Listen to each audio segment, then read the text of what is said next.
ओम सूर्याय नमः 2025 27 एप्रिल को रविवार दिनटी बैशाख मासर सबुठारु बड़ दिन। आउ एही दिन सूर्यदेव को जल देवा लोटारे एही गुप्त जिनिस को पकई दियंतु। तो सूर्यदेव को जल देवा समय एही कथार विशेष करी ध्यान रखिबे। आपणक जीवन में सबु प्रकार समस्या आपण को मिल जिवो मुक्ति। धर्मशास्त्र रे मान्यता अछि कि प्रत्येक दिन व्यक्ति को सूर्यदेव को प्रतिदिन जल अर्पण करने उचित। यह अत्यधिक शुभ होता है। आपणकर सूर्य ग्रह बहुत मजबूत हो जाइथांती। जेबे आपण शोइकी उठिथांती प्रातः काल रे जदि आपण सूर्यदेव को दर्शन करिथांती, सूर्यदेव को प्रणाम करिथांती, तो यह बहुत शुभ माना जाए। कहीं उठी सूर्य को जदि नमस्कार करा जाए तो यह द्वारा आमर भाग्य भी चमकी थाए। अनेक प्रकार दोषरु आमको मुक्ति मिली थाए। सूर्यदेव को जल अर्पित करने समय किछि कथा को विशेष कर ध्यान रखा हेबो, जहाँ आजिर भिडियो रे आमे आपन को जणाइबु। आ मानिकी चलंतु आपन जीवन में जदि कौनसी भी समस्या थाए ताहा नष्ट होई जिवो। आपणकर जहाँ भी मनोस्कामना थिबो ताहा सूर्यदेव आशीर्वाद पूरा होई जिवो। आपण को करजर महाजाल जदि फसी जाइछंती, विवाह हेबारे डेरी हेउछि, धनर अभाव आपण को देखा देउछि, धन आसीबार सब रास्ता बंद होई जाइछि, बेपार आपणकर अधारे पड़िकी रहिछि, चाकरी आपण को मिली पारे नाही, संतान प्राप्ति पई आपण बहुत संघर्ष करि सारलेनी किंतु संतान प्राप्तिर जोग आपणकर फिटु नाही। तो आपण सूर्य देव को जल अर्पित करने समय एमिति किछि गुप्त जिनिस को पकाई दियंतु जो जिनिस विषय आम धर्मशास्त्र रे लिखा अछि।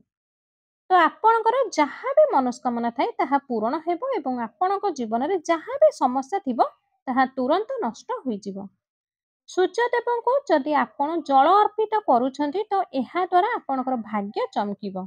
जदि आपणक जीवन में अनेक समस्या आसी थाए, अनेक अभाव आपणक जीवन में आसु थाए, तो आपण सकाळ सूर्यदेव को जल अर्पित करंतु। देखिबे आपणकर सबु समस्या सबु बाधारु आपण को मुक्ति मिल जिवो। सूर्यदेवंकर दुईटी संतान अछंती, जणे हेउछंती यमराज आउ जणे हेउछंती शनि महाराज।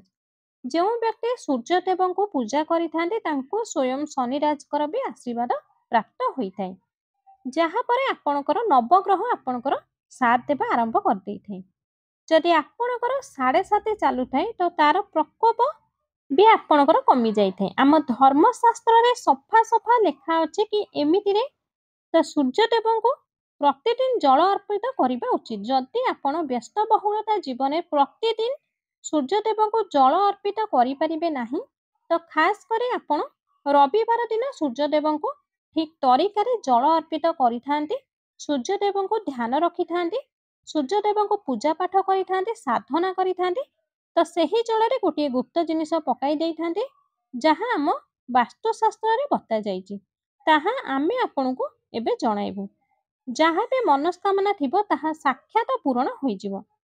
काहींकिना सूर्यदेव एपरि ही आशीर्वाद देइथांती।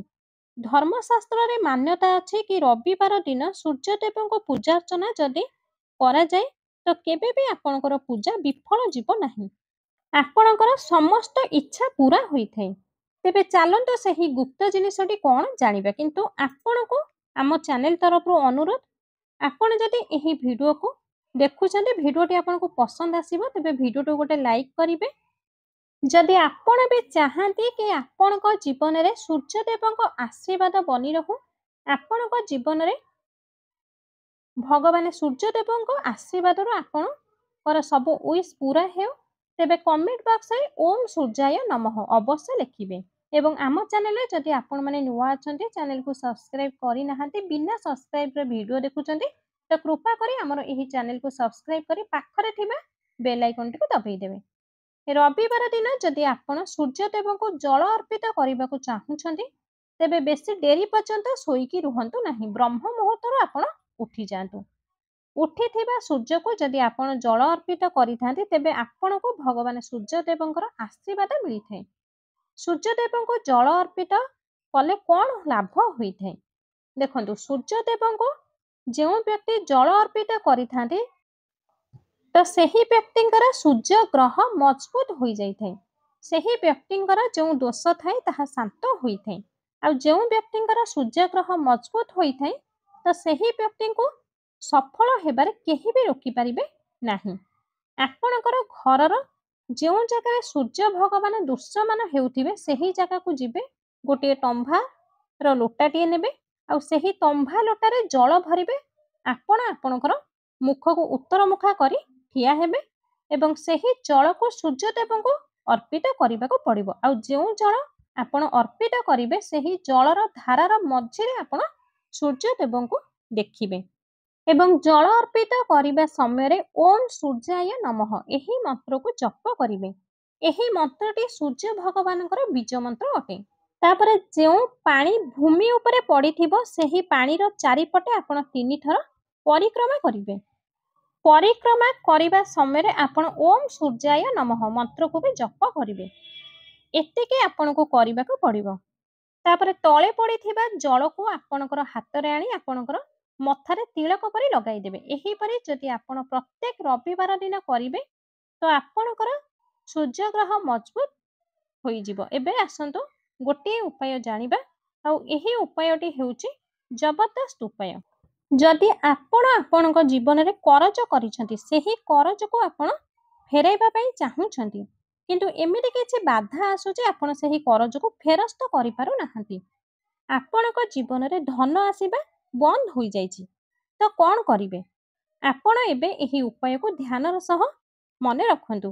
ଏହି ଉପାୟକୁ ଆପଣ 7ଟି ସପ୍ତାହ କରିବାକୁ ପଡ଼ିବ, ମାନେ 7ଟି ରବିବାର ଏହି ଉପାୟକୁ ଆପଣଙ୍କୁ କରିବାକୁ ପଡ଼ିବ। ଆଉ ଏହି 7ଟି ରବିବାର ଆପଣ ତାମସିକ ଭୋଜନ କରିବେ ନାହିଁ, ମଦ ମାଂସ ଧୂମ୍ରପାନ କରିବେ ନାହିଁ ରବିବାର ଦିନ। କିନ୍ତୁ 7ଟି ରବିବାର ପରେ ଆପଣ ଦେଖିବେ ଆପଣଙ୍କର ଧନର ଅଭାବ ରହିବ ନାହିଁ। ଆପଣଙ୍କ ଜୀବନରେ ଧନ ଟାଣି ହୋଇକି ଆସିବ। ଆପଣ କରଜର ମାୟାଜାଲରୁ ବାହାରି ଆସିବେ। ତମ୍ଭା ଲୋଟାରେ ଯେଉଁ ଜଳ ଆପଣ ନେଇଥିଲେ ସେହି ଜଳରେ 2ରୁ 3-4 ବୁନ୍ଦା ଗଙ୍ଗା ଜଳ ଅବଶ୍ୟ ପକାଇଦେବେ। ଗୋଟିଏ ଗେଣ୍ଡୁ ଫୁଲ 21ଟି ଗୋଟା ଚାଉଳ ଦାନା ଏବଂ ସିନ୍ଦୁର ଆପଣ ସେହି ଜଳରେ ପକାଇଦେବେ। ସେହି ଜଳକୁ ନେଇ ଆପଣ ସୂର୍ଯ୍ୟଦେବଙ୍କୁ ଜଳ ଅର୍ପିତ କରିବେ।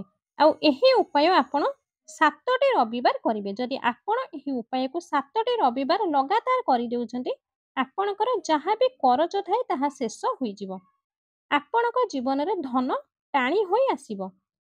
ସୂର୍ଯ୍ୟ ଭଗବାନଙ୍କ ଆଶୀର୍ବାଦରୁ ଆପଣ ଆପଣଙ୍କ ଜୀବନରେ ବହୁତ ଉନ୍ନତି କରିବେ ଆଗକୁ। ଯଦି ଆପଣ ବି ଚାହାନ୍ତି ଆପଣଙ୍କର ନବଗ୍ରହ ଆପଣଙ୍କର ସାଥ ଦେଉ ବୋଲି, ତ ଏହି ଉପାୟକୁ ନିହାତି କରନ୍ତୁ। ଦର୍ଶକ ବନ୍ଧୁ, କଳା ତୁତୁରା ଫଳ ଆପଣ ନିହାତି ଜାଣିଥିବେ। ଆଉ ଏହି କଳା ତୁତୁରା ଫଳପାଲା ଉପାୟଟି ଆପଣଙ୍କୁ 3ଟି ରବିବାର କରିବାକୁ ପଡ଼ିବ। ଆପଣ କ'ଣ କରିବେ ନା କଳା ତୁତୁରା ଫଳ ଆଣିବେ। ପ୍ରତ୍ୟେକ ରବିବାର ଆପଣ ଓମ୍ ସୂର୍ଯ୍ୟାୟ ନମଃ, ଓମ୍ ଭାସ୍କରାୟ ନମଃ ମନ୍ତ୍ରକୁ ଜପ କରିବେ।